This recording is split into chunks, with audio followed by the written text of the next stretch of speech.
มาสิพาไปเบิ่งอันสินค้านำเข้าส่งออกนำออกส่งเข้าบ้านเฮาสินค้าบ้านผามเที่ยงนี่มันมีบ่แม่นมีแต่ความงามอย่างเดียวนี่ความแซ่บความหวานก็ยังมีเด้มาสิพาพี่น้องนำมาเบิ่งฝากพี่น้องทุกท่านนำเบิ่งแล้วก็ช่วยกันสนับสนุนสนุกสนาน มานี่เบิ่งเอาซอยนี่นี่เป็นไดวิดแวดมาหันผ่านพอดีตัวมาแม่นี่นะครับเจ้าของแม่สวัสดีครับอันสิมาสอได้บาดนี่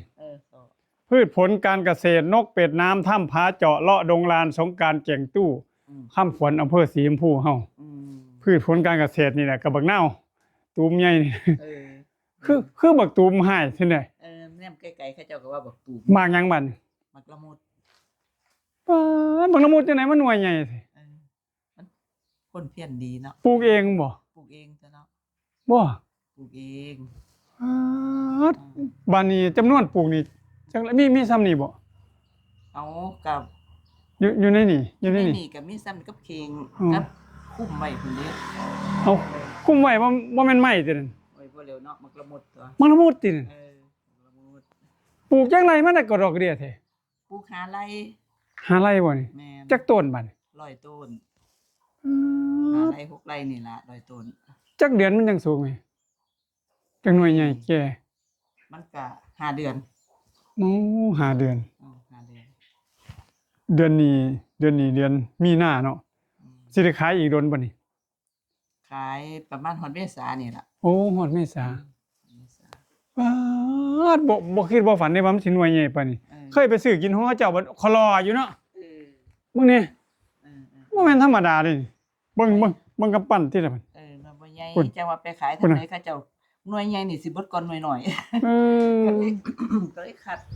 ออกใหม่ๆบ่คัดออกช่วงนี้มันกำลังหลายมันเฮาเอาไปส่งไสแหน่มีหม้องส่งหม้องขายอยู่บ่เฮาก็ไปตามนัดใหญ่ๆนัดน้อยก็ไปแน่เล็กน้อยโอ้มื้อนึงพอขายน้อยนัดน้อยไปนัดใหญ่ได้ขายหลายน้องอันใดอีหยังก็พูดสีบุญเรื่องก็ไปสีบุญเรื่องอันนี้เด้ผมเคยเห็นเทื่อนึงอยู่อันบ้านโคมงามไปบ่ไปต้นนั้นก็เอาบางอันนี้เนาะไปเนาะพวกแม่งามก็ไปบ้านเพิ่มก็ไปน้องบัวก็ไป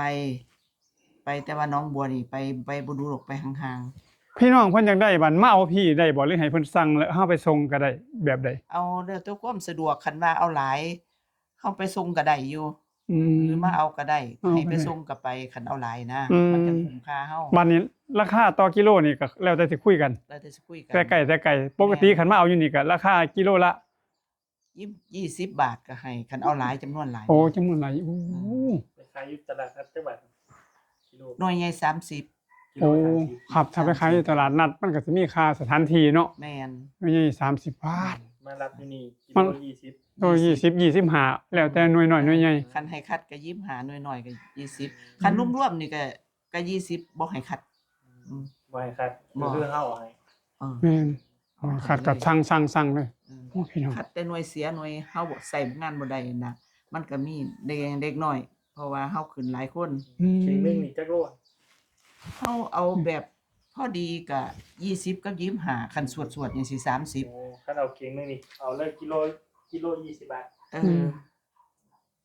แต่ว่าคันมีเพิ่นมาท่องม่วนก็สิ20กว่าสวดเอาสวดเอาสวดนี่30แล้วมันยกยากบ่ไหวมีทรงบ่ครับเฮาไปส่งข้างนอกก็มีบ่มีเขาเจ้าสิมาเอาอยู่มื้ออื่นนี่ก็ได้แล้วเขาเจ้าเอาบ่หลายดอกเอาผู้ละ100 โลผู้ละ50 โลจังซี่แหม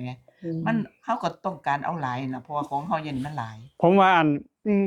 ในก็อยู่บ้านเจ้าของแหละผมว่าถ้าเพิ่นสั่งมาทางผมก็สิบอกเพิ่นว่าเอาพี่เด้อแบบว่าสิบ่ให้พันแล้วพอค้าคนกลางพอผมก็ค้าบ่เป็นก็สั่งมาทั้งโลของเพิ่นก็มาเอาพี่เลยคุยกันเอาเองเพราะว่ามีหน้าที่ให้พี่ให้น้องได้ฮู้ว่าหมากละมุดมะละมุด